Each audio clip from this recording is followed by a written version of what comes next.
Any other hockey stuff you want to address? Oh, I could go on. Or pick something that's on your mind.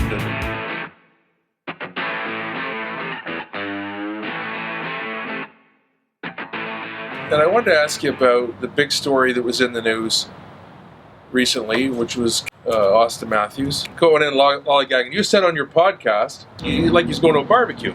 To me, like if guys making $10 million, and he never mentioned that, and $10 million, I think he should dress up a little when you go into a game. And I remember when I started that, the guys just, and I remember, you want to hear the story about Ottawa? I saw Ottawa walking in, they had pea jackets on. And I said, look at these guys, they look like thugs. And I said, now look at Crosby, Stanley Cup winner, Sidney Crosby, and he had no shirt and tie on as he always does. And I remember they were going to sue me. I said, I didn't say they were thugs, I said they look like thugs. When you talk about Matthews and you talk about this generation of players, and you know they all start off as kids. You got to you see them, and you've defended Matthews lots of times. Oh yeah, when he needed defending, you were there. He makes the point, another makes the point. It's a different world now. We got to loosen up, show our personality a little bit. The only sport that walks in like that and shows a little class is the National Hockey League, and I still believe in it, and I think that most people do believe in it. They like to see the guys dressed up.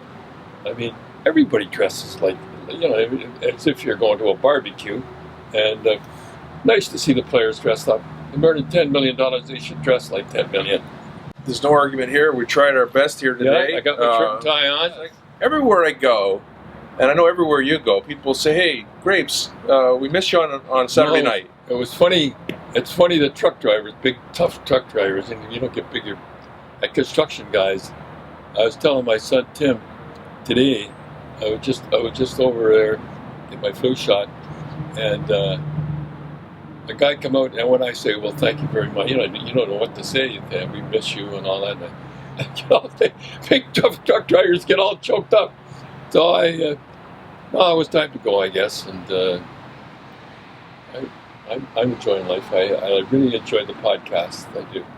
Don Cherry's great. Look at the podcast is fantastic because it's your whole family involved in it.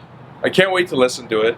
Well, this is the thing that's interesting about it is everyone says, hey, I really miss you, Don, but you're doing it anyway. You're doing it with Tim, you're doing it with your grandson, you're doing it with your daughter, Cindy, and not quite the same though. The Hockey Night Canada was pretty big, but we have the podcast, and I have a lot of fun at it. I really do. You haven't invited MacLean over to do it?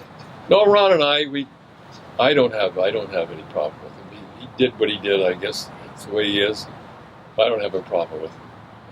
I know a lot of people have a problem with him. Yeah, my problem with it is that, to me, if you're a wingman with somebody, in many ways, you and I have known each other for 35 years, and I've covered your whole journey. That was kind of my job, and there's lots of times where people are leaning on me to say, hey, this is Don's wrong, this kind of stuff. And it's like, no, he's got a point of view. You don't have to agree with it. Yeah. And I always, I don't think you throw your teammates, if that's the right way to say it. The only time you were mad at me, and you gave it to me. Yeah, I phoned you. Oh, you did.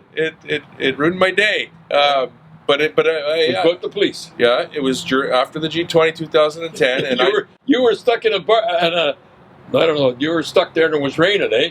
And you were mad. And I said, when you're against the police, you're against me. I said, don't phone me anymore. Yeah. And we went for about 4 years. But, it's interesting because, and you said a few other things. And, but yes, you did. But, but the thing was that I didn't talk about that. I took that because I knew that your point of view. We didn't talk for about 4 years, eh? No, it was not even that. It was a couple months. And then you called me and you said, you're off the bench. You're back in the line. Oh, you did a good write-up about the police. Yeah.